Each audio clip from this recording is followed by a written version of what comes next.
yaa taliila biraa gargar nu fageessan obsi wal arguuf jirra.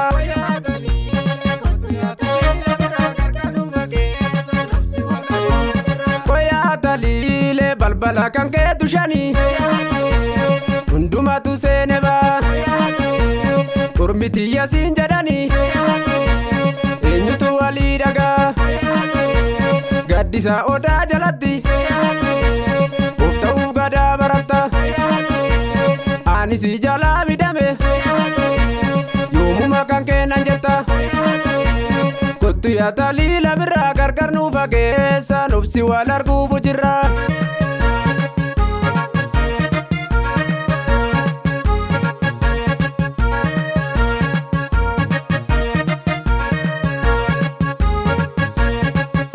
Taliilee yoo nuti wal taane malee ormi nu balleessu maqaa diidii harka keen kennini alagaan hin beeku haqaa toora finfinnee jalatti laalii haaradhaan magartee waadanuu waliin tumanne mee akkamumaan dagattee kottu yaa taliila biraa gargar nu fageessan obsi wal arguuf jirra.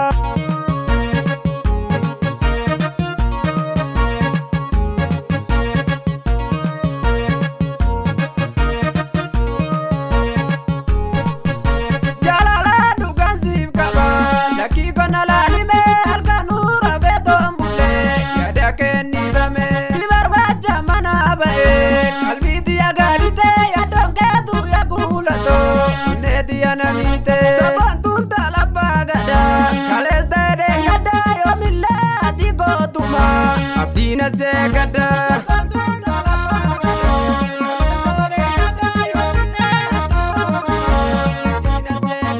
Sabantun talabaa gadaa si arguufan jarjara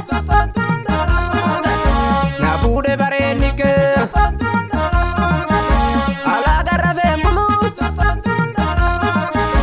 jabeeffadhu weera kee sumaatu qarootiyaa mataa natti hin baatini sirna warri kee beene dacheen teenya hin baatini kalees ta'ee gaddaa yoomillee ati gootuma abdiin asee gaddaa.